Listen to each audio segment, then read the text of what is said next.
Okay, so I'm not like a big drug guy by any means, but I think you'll love this story. On this Amazon trip I told you about, we land in this airstrip in this plane. We get into this village, and I'm like, cool, boats have made it here. It took the boats 5 days. We're gonna head upriver, right?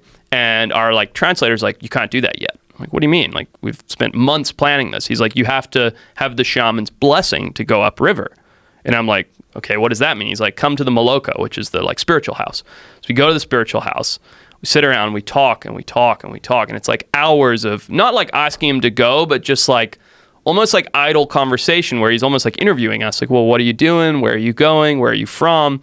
And he doesn't really understand any of this, right? He's like, he's living in this community. Long story short, he goes, okay, you can go, but you have to take this blessing. And we're like, sure, well, whatever you need for us to go. So he pulls out this snail shell. I could show you a picture of it. It's a snail shell with a monkey bone in the top and a tube worm to close it. And in this snail shell is this green powder. And he's like, this is what you need for the blessing. So he goes around the circle, and through a monkey bone pipe, he blows this green stuff in your nose. Is that called a kuhe? Not by that word that we heard. I couldn't tell. The name of the pipe? No, the stuff they blow up your nose. Is it DMT? It's coca leaf. Oh, mixed with a bunch of a root and tobacco, I believe, like all together.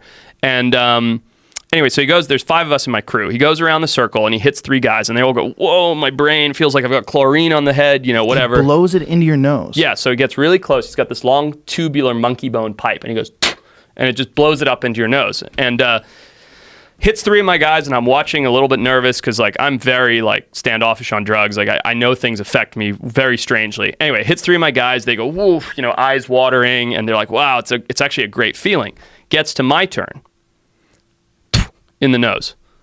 All of a sudden, I feel like I've got acid on my brain, like chlorine in my head. I break into the sweat. My eyes explode, and I'm like wobbling like this.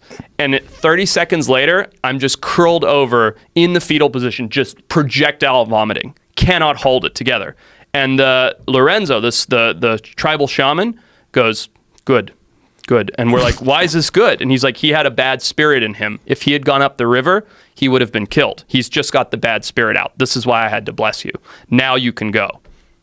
And I was the only one that had hit like that out of our 5-person crew. Everybody else was like, ooh, my brain's sore, whatever. I was literally fetal position, feverish, puking, and I've never done any drugs, like hard drugs. Like, it's just not my thing. And this thing just hit me like a ton of bricks. After he said that, did you think, was there you're a scientist, you're a very smart guy, but was there a part of you that was like, man, is this guy right? Yes, that's what's so crazy, because I'm a fucking scientist. I don't want to believe that. I don't want to believe fucking jungle medicine made me not die. But this guy, here I am, nobody else fucking affected. I'm sitting in the fetal position, puking my brains out, and the guy's going, good, now you'll be safe. And the whole fucking trip, I've got that in the back of my mind going, maybe the whole reason nothing's going wrong is because I just had green fucking powder blowed up my nose. Whoa. Yeah. Super weird.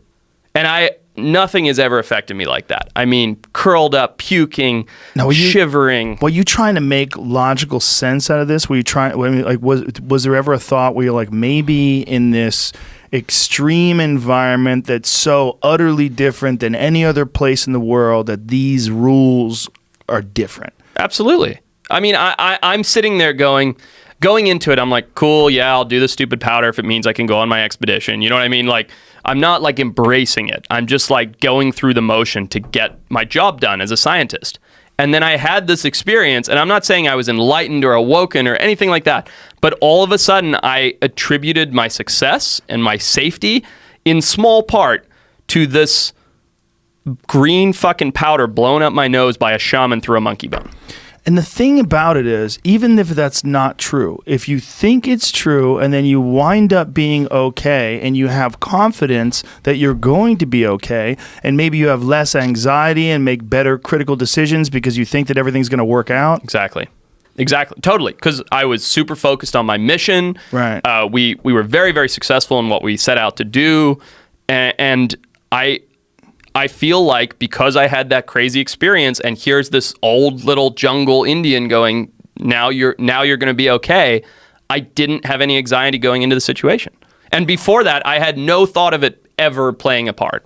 Well, like the mind fuck of the placebo effect, right? Totally. We know that that's real. Totally. So there's some sort of a physical effect by believing that something works. Right. But is there a change in the way you interface with reality if you believe that you've experienced some sort of spiritual enriching and that some sort of some bad spirit has been released from your body? Is that possible? I think so.